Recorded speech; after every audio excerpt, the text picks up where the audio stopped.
ដំណើរឡើងទៅកាន់ឋានព្រះច័ន្ទចាប់ផ្ដើមមានអារម្មណ៍ពិតសម្រាប់នាវិក Artemis 2 របស់ NASA សារព័ត៌មាននៅ New York Times បានរាយការណ៍នៅថ្ងៃទី29 មីនាថាក្នុងរយៈពេល 2-3 ថ្ងៃអវកាសយានិក4នាក់អាចជាប់ក្នុងយានអវកាសសម្រាប់ការធ្វើដំណើរនាវិកជាលើកដំបូងដើម្បីឆ្ពោះទៅកាន់ដីឋានព្រះច័ន្ទដែលបានខកខានចាប់តាំងពីឆ្នាំ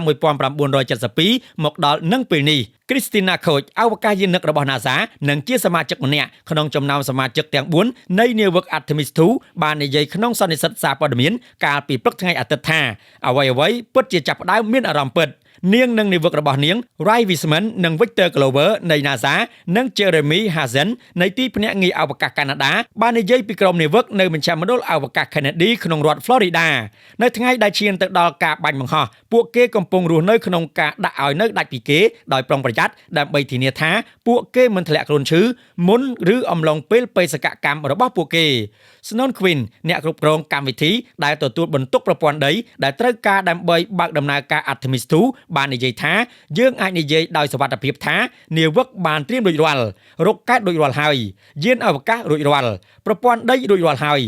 យើងគ្រាន់តែត្រូវការឲ្យអាកាសធាតុសហការប៉ុណ្ណោះការព្យាករណ៍នេះអំពាវនាវឲ្យមានឱកាស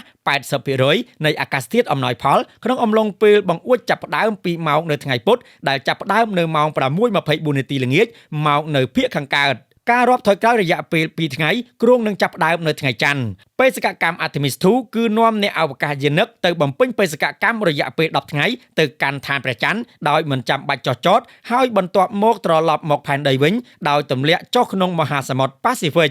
សម្រាប់ NASA វាគឺជាការសាក់លបងដ៏ធំនៃយានអវកាសជាពិសេសប្រព័ន្ធទ្រទ្រង់ជីវិតក្នុងការឈានទៅដល់ការព្យាយាមចុះចតអវកាសយានិកនៅលើព្រះច័ន្ទក្នុងរយៈពេល 2-3 ឆ្នាំ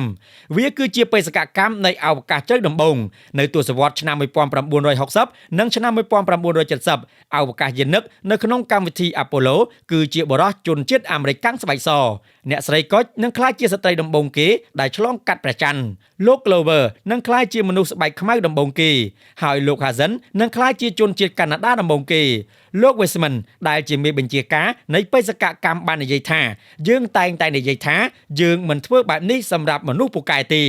គាត់បាននិយាយថាផ្ទុយទៅវិញ Artemis 2 គឺសម្រាប់ទាំងអស់គ្នានិងសម្រាប់ទាំងអស់គ្នានេះគឺជាអ្វីដែល NASA បញ្ចូលជាមួយគ្នាគ្រាប់រ៉ុកែតដ៏ខ្ពស់របស់ពួកគេបានអង្គុយនៅទីតាំងបាញ់បង្ហោះអស់រយៈពេលជាង1សប្តាហ៍បន្ទាប់ពីអង្គការ NASA បានដោះស្រាយបញ្ហាដែលកាត់បន្ថយឱកាសបាញ់បង្ហោះកាលពីខែកុម្ភៈនិងដើមខែមីនាលោក Hazen បាននិយាយថាពួកគេបានរៀបចំធ្វើការសង្កេតយ៉ាងលម្អិតអំពីពណ៌និងពន្លឺនិងលក្ខណៈពិសេសផ្សេងទៀតនៅពេលដែលពួកគេឆ្លងកាត់ផ្នែកឆ្ងាយនៃព្រះច័ន្ទរួមទាំងផ្ទៃដែលភ្នែកមនុស្សមិនធ្លាប់បានឃើញពីមុនមកនៅពេលដែលគាត់រងចាំការបាញ់បង្ហោះពេលខ្លះគាត់បានចេញទៅខាងក្រៅនៅពេលយប់ហើយមើលទៅវត្ថុមូលភ្លឺនៅលើមេឃ